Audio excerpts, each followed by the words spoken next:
Hello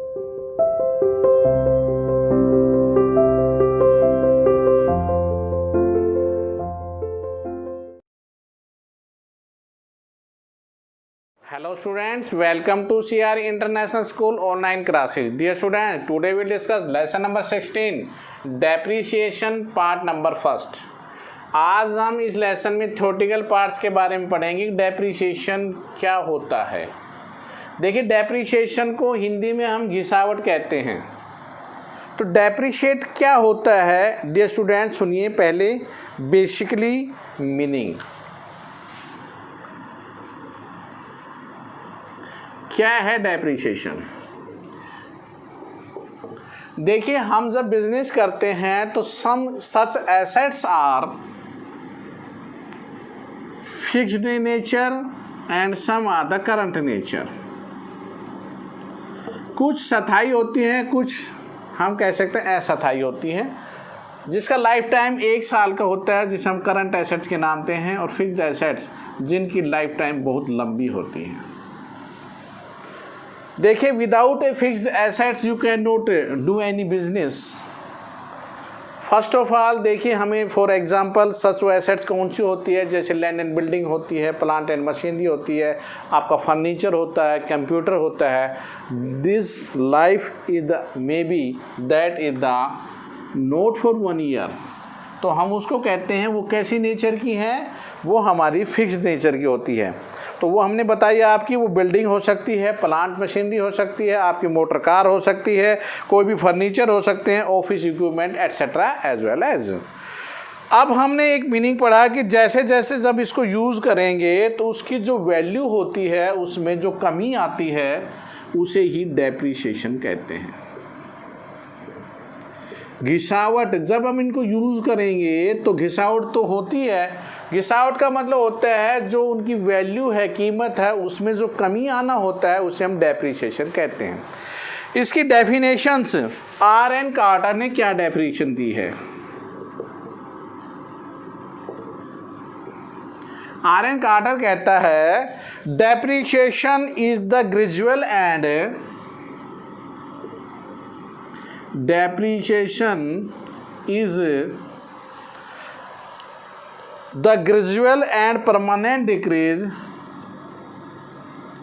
the gradual and permanent decrease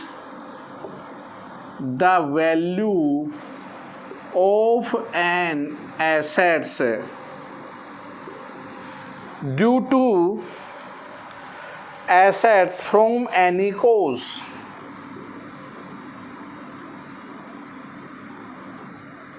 देखो ध्यान से क्या है। डेप्रीशिएशन कहता है is the gradual and permanent. Gradual माने होता है धीरे धीरे, परमानेंट होता है स्थायी, डिक्रीज माने घटना, the value of an assets, एक एसेट्स की कीमत का घटना और किसी भी कारण से। डेप्रीशिएशन का मीनिंग आपने सुना, R.N. कार्टर की डेप्रीशिएशन में जो डेफिनेशंस आई उसमें सब कुछ बता दिया कि डेप्रीशिएशन वो होता है धीरे धीरे, ग्रेजुअल एंड परमानेंट स्थायी, डिक्रीज माने घटना, वैल्यू ऑफ एन एसेट्स, एक एसेट्स जो फिक्स्ड नेचर की होगी उसकी कीमत का घटना, वैल्यू, एनी कोज, वो कोई भी कारण हो सकता है। This the definition of डेप्रीशिएशंस।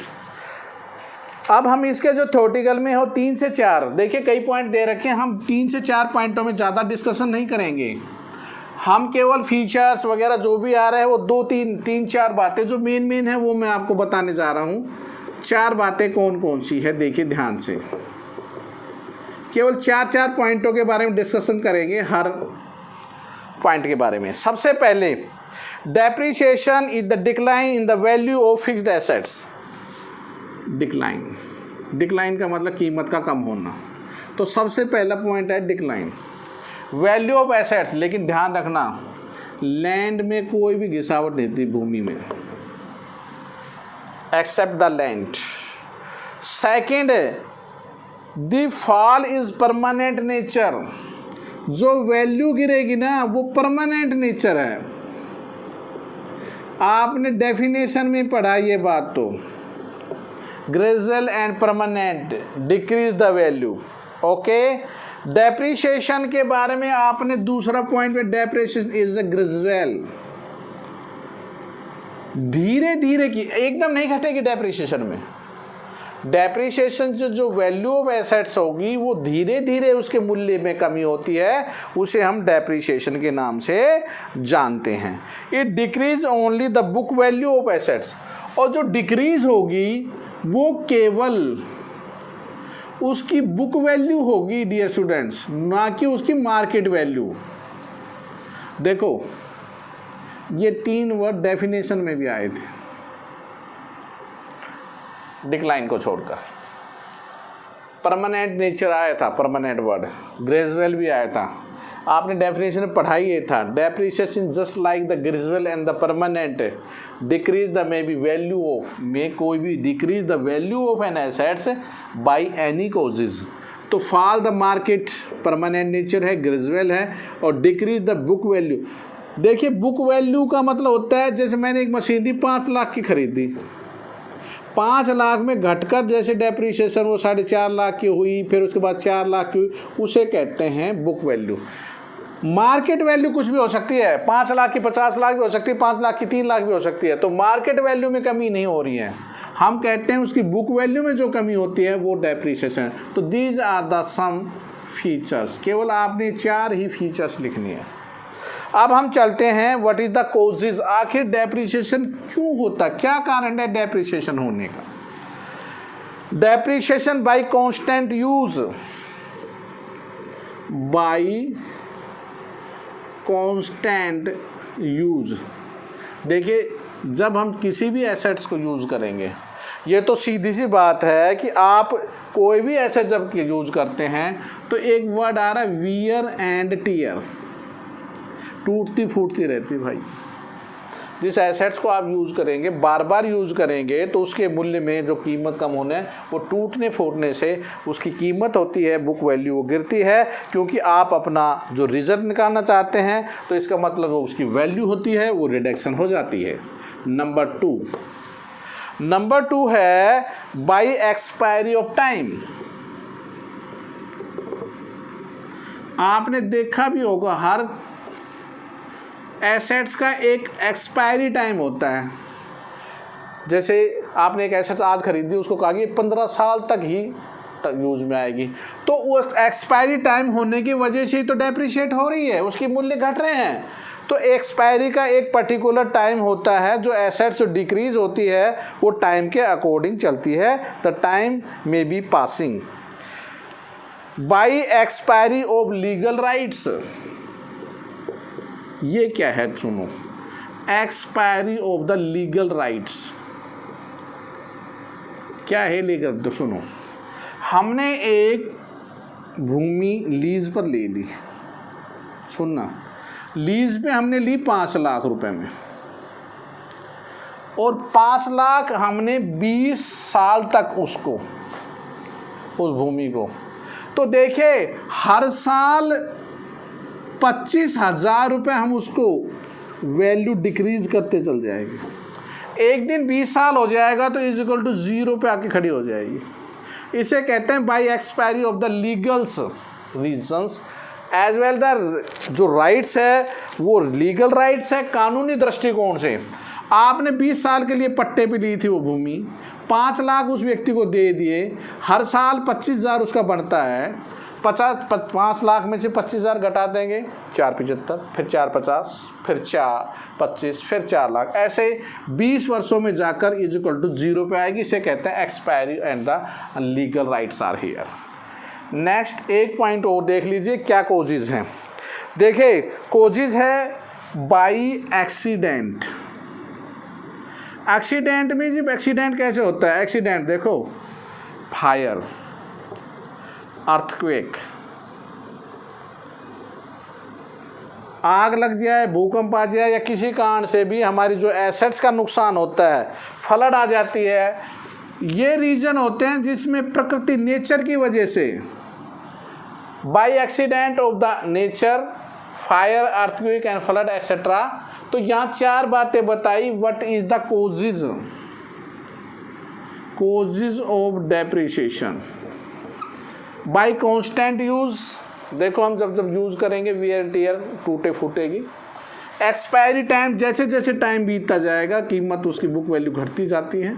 Expiry legal rights में लीज का एक उदाहरण बताया कि आपने कोई ज़मीन पट्टे पे ली है और उसको जैसे जैसे हम यूज़ करेंगे तो उसकी कीमत धीरे धीरे जाके ना और फोर्थ है बाई एक्सीडेंट, फायर, अर्थक्वेक या फ्लड होने से हमारी एसेट्स में जो नुकसान होता है, वैल्यू जो घटती है, वो by accident is the depreciation कहलाता है। तो these are the causes of the depreciation. Next, importance objects या नीड। देखिए आखिर क्यों इसकी इम्पोर्टेंस क्यों है, आखिर डेप्रिसिएशन क्यों लगाया जाता है। इम्पोर्टेंस, नीड या ऑब्जेक्ट्स, आखिर क्या उद्देश्य है। सबसे पहले है फॉर असर्टेन। असर्टेन माने ज्ञात करना। क्या ज्ञात करने के लिए, द ट्रू प्रॉफिट्स। देखिए हम जो प्रॉफिट ज्ञात करना चाहते हैं वो बिल्कुल सच आता है। सच का मतलब सही प्रॉफिट ज्ञात करने के लिए आपको डेप्रिसिएशन करना ही पड़ेगा। अगर हम डेप्रिसिएशन नहीं लगाएंगे एसेट्स में तो हमारा जो प्रॉफिट आएगा वो बिल्कुल एक ट्रू फैक्ट्स नहीं आ रहा। प्रॉफिट तो आएगा आपका लेकिन वो आपकी वास्तविक स्थिति को दर्शाएगा नहीं। नंबर 2, आपकी फाइनेंशियल पोजीशन सही नहीं आएगी। For showing the financial position. Financial position क्या होती है, वित्तीय स्थिति। देखो एक मकान को देखकर आप अनुमान लगा सकते हैं कि उसकी स्थिति सही है और वो बैलेंस शीट से पता लगता है। तो वो क्या है फाइनेंशियल पोजीशन, वो डेप्रिसिएशन लगाने के बाद ही पता लगता है। नेक्स्ट है ascertain the accurate cost of production. Cost of production, देखिए हम जो वस्तु बनाते हैं उसकी लागत वास्तव में बिना डेप्रिसिएशन के हम कैलकुलेट नहीं कर सकते कि इस माल को किस लागत पर बेचें। तो डेप्रिसिएशन अगर उसको कर रहे हैं तो उसकी लागत का पूर्णतः ज्ञान हो जाता है। नेक्स्ट है two for avoiding over payment of income tax. For avoiding of payment of income tax. देखिए अगर हम डेप्रिसिएशन नहीं लगाएंगे तो हमारा प्रॉफिट ज़्यादा आएगा तो हमें टैक्स भी देना पड़ेगा। तो अवॉइड हो सकता है। डेप्रिसिएशन लगाने से क्या होगा, हमारा प्रॉफिट कम हो जाता है। प्रॉफिट कम होगा तो हमें टैक्स भी कम देना पड़ेगा। तो these are the importance of the depreciation calculation. सबसे पहले फिर देख लीजिए, असर्टेन द ट्रू प्रॉफिट्स, सही लाभ निकालो तो भी डेप्रिसिएशन कैलकुलेट करना पड़ेगा। फाइनेंशियल पोजीशन के लिए हमें करना पड़ेगा। कॉस्ट ऑफ प्रोडक्शन निकालना चाहते हैं तो, और अगर टैक्स से बचना चाहते हैं तो आपको डेप्रिसिएशन कैलकुलेट करना पड़ेगा। नेक्स्ट है फैक्टर्स। 3 फैक्टर्स हैं हमारे पास। Factors of determine amount of depreciation. Amount of determine करना, डिटरमाइन का मतलब होता है निर्धारित करना। अमाउंट ऑफ डेप्रिसिएशन, कि डेप्रिसिएशन को कैसे डिटरमाइन कर सकते हैं, कौन कौन से। नंबर 1, सबसे पहला पॉइंट है टोटल कॉस्ट ऑफ एसेट्स। देखो क्या है टोटल कॉस्ट। मैं एक एसेट्स खरीदता हूँ सिंगापुर से 2 लाख की, इसका किराया दिया 50,000। डियर स्टूडेंट्स क्या कॉस्ट होगी इसकी, 2 लाख या 2.5 लाख? 2.5 लाख होगी और 2.5 लाख से कैलकुलेट होगी। सबसे पहला फैक्टर ये है। Factor number 2, estimated useful life of assets. Estimated useful life. अब बात आ रही है कि वो एसेट जो खरीदी है जो सिंगापुर से लेकर आए वो कितने साल चलेगी, 15 ईयर्स, यही इसकी एस्टिमेटेड लाइफ है। थर्ड पॉइंट क्या है, एस्टिमेटेड स्क्रैप वैल्यू। ध्यान देना, अब स्क्रैप मैन होता कबाड़ा, उसकी आखिरी में कीमत क्या बचेगी, 15 साल तक मैं यूज कर लिया, 2.5 लाख की चीज़ थी, वो बची 15,000 की। ये 3 फैक्टर है जो हमारा कैलकुलेट करेंगे, डिटरमाइन करेंगे डेप्रिसिएशन को निकालने के लिए। फिर देखो ध्यान से, सबसे पहले टोटल कॉस्ट। टोटल कॉस्ट कैसे निकालते हैं? जो चीज़ जितने में खरीदी उस पर लगने वाला किराया भाड़ा सब उसमें जोड़ा जाएगा, वो टोटल कॉस्ट होगी। फिर ये देखेंगे वो कितने जीवन तक चलेगी, उसकी लाइफ कितनी होगी, वो पता होगा, 15 साल, 20 साल, 10 साल एक्सपायरी का टाइम दिया होगा। एस्टिमेटेड स्क्रैप वैल्यू, जो 15 साल के बाद वो फिर कितने रुपए में बिक जाएगी, वो वैल्यू। तो यहाँ पर 3 बातें, total cost, estimated life and the estimated scrap value. और लास्ट पॉइंट है मेथड्स ऑफ डेप्रिसिएशन। देखिए मेथड ऑफ डेप्रिसिएशन 8 हैं, लेकिन हमारे सिलेबस में केवल 2 ही मेथड हैं जिनके क्वेश्चंस हम करेंगे। पहले उन 8 मेथड कौन कौन से हैं उनके मैं नाम लिख देता हूँ, लेकिन हमारे सिलेबस में केवल मैंने क्या बताया, केवल 2 ही मेथड हैं, फर्स्ट और सेकंड। केवल इन्हीं के हम सवाल करेंगे, बाकी नहीं करेंगे। ओनली 2 मेथड्स, उसमें शायद आपके 16-17 क्वेश्चन जितने भी आते हैं उतने ही सवाल करेंगे हम। 2 मेथड। सबसे पहला मेथड कौन सा है? Straight line method. स्ट्रेट माने होता सीधा, बिल्कुल। दूसरा है रिटर्न डाउन वैल्यू मेथड। इनके और भी नाम हैं, वो बाद में जब मैं सवाल करवाऊंगा आपका, ये मेथड लेके चलेंगे तब बताएंगे। फिलहाल तो स्ट्रेट लाइन मेथड और written down value method. Number 3 annuity method.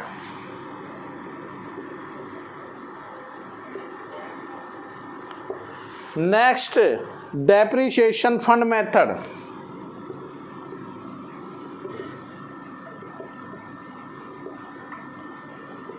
Fifth insurance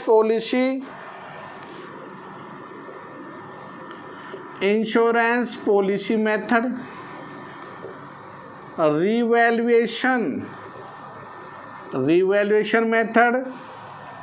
next है depletion method and machine hour rate method. DEP LET ION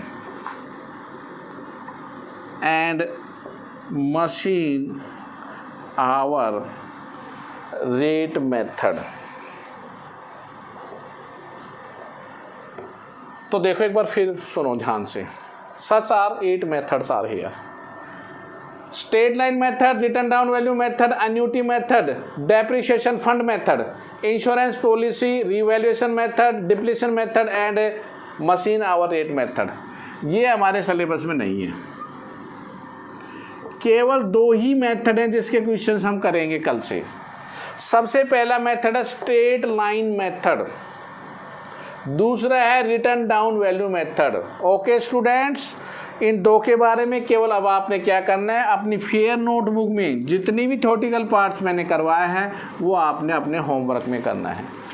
और ओनली फिर मैंने बताया होमवर्क में जो लिखना है according theory, only 4 points are only, meaning definition, features, importance, causes and such the methods are here। Theory में आपने सीधा ही प्रैक्टिस नहीं, फेयर नोटबुक में आपने अपनी थ्योरी लिखनी है। Any problem regarding of theory please contact my WhatsApp number 9416586639। कल से हम अपना प्रैक्टिकल पार्ट स्टार्ट करेंगे। Okay student, thank you, stay home, stay safe, goodbye, have a good day.